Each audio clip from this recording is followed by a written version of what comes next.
안녕하세요. 구원석 성형외과 대표원장 구원석입니다.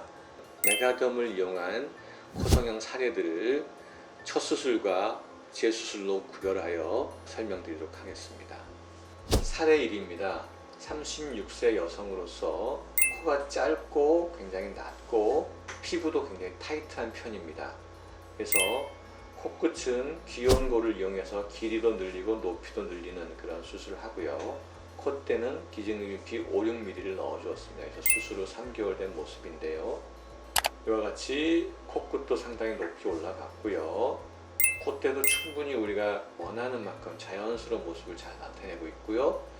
측면의 모습도 이 코가 짧고 피부가 타이트하기 때문에 피부가 상당히 늘어나기가 어려운데 연고를 이용해서 잘 늘렸고 콧등에 넣었을 때도 상당히 부드럽고 자연스러운 모습을 나타내고 있습니다. 두 번째 사례인데요. 25세 여성입니다. 코를 보면 코가 휘어 있으면서 코가 짧고 뭉툭한 그러면서 낮은 코입니다. 이 경우는 절골술과 쐐기 이식 등을 통해서 흰 코를 바로 잡고 코끝은 귀연골로 높이면서 길이를 늘려주는 연장 이식을 통해서 코의 길이와 높이도 늘렸고요. 콧대에는 기증진피를 넣는 그런 복합적인 수술을 한 사례입니다. 수술 후 6주 된 모습인데 콧대 모습도 상당히 깔끔하고 비교적 슬림한 그런 모습으로 균형을 잘 잡고 있고요. 측면의 모습도 콧등이 쭉 뻗어 나와 있고 충분한 우리가 원하는 높이와 모양대로 나왔다고 생각이 됩니다.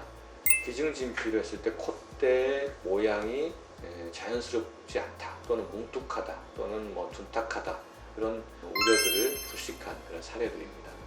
세 번째 사례인데요. 이분은 26세 남성입니다.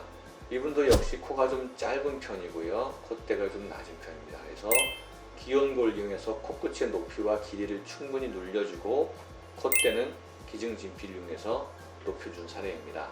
보기에도 코가 상당히 쭉 뻗어 있고 길이가 늘어난 것을 우리가 볼 수가 있습니다.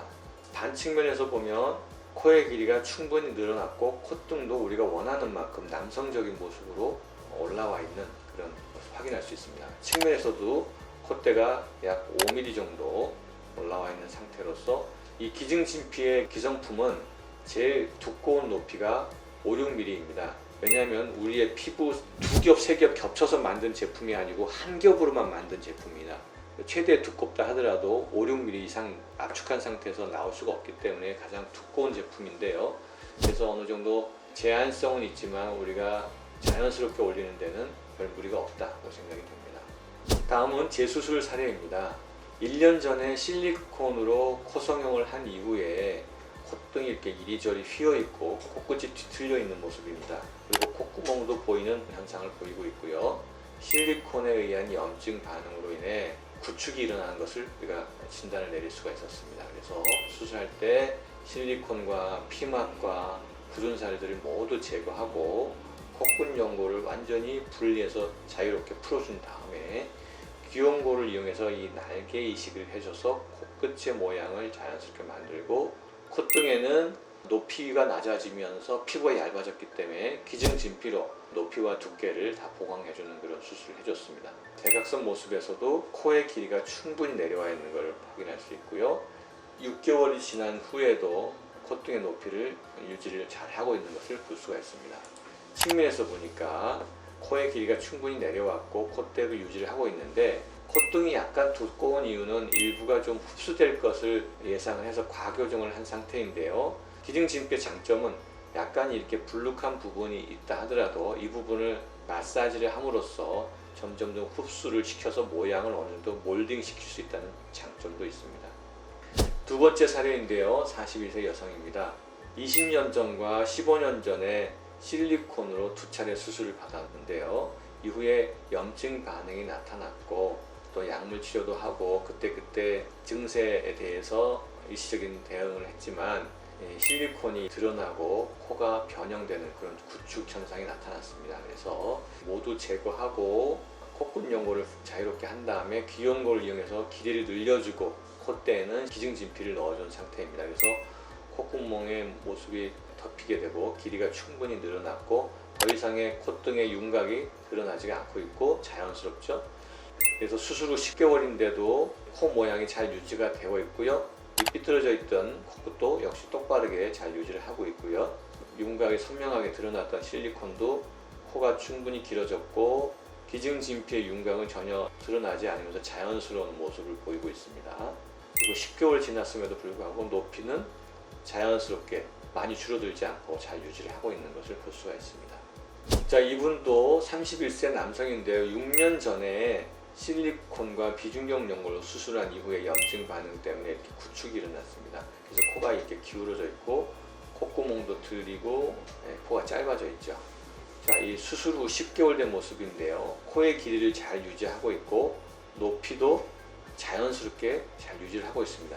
반측면에서도 코의 길이가 잘 유지되고 있고 콧등의 모습도 자연스럽게 잘 유지를 하고 있습니다. 볼륨이 많이 줄지 않아서 충분한 높이를 그대로 유지를 하고 있고요. 측면에서도 좋은 결과를 보여주고 있습니다. 이와 같이 기증진피는 첫 수술과 재수술에 모두 유용한 재료라고 생각이 되고요. 특히 재수술할 때는 실리콘을 제거한 다음에 다시 실리콘을 쓰지 않고 재수술을 해야 되기 때문에 여러 가지 물질 가운데 비교적 쉽게 이용할 수 있는 그런 물질이라고 생각이 됩니다. 원장님, 갑자기 궁금한 것이 생겼습니다. 근데 재수술을 할 때 안에 있는 부영물들을 다 제거하고 나서 기증진피 수술을 바로 하는 건지 아니면 나중에 수술이 끝나고 나서 2차로 또 재수술을 하시는 건지 그게 궁금합니다. 굉장히 중요한 질문이고요. 많은 사람들이 또 저한테 궁금해하는 내용입니다. 두 가지로 나눠서 생각해 봐야 합니다. 즉, 급성염증이 있는 상태와 급성염증은 없고 만성염증이나 구축만 있는 경우를 생각해 봐야 됩니다. 급성염증이라고 하는 것은 코가 많이 퉁퉁 붓고 그 안에 물이나 고름이 차서 줄줄 흘러나와서 균이 이렇게 시각적으로 보이는 그런 상태를 말합니다. 그럴 때는 실리콘을 제거하면서 염증 조직을 제거하고 염증이 완전히 없어지는 것을 확인한 다음에 재수술하는 것이 맞습니다. 그래서 그런 경우에는 제거하고 대략 한 6개월 이상 기다린 다음에 2차로 재수술을 하는 것이 옳고요.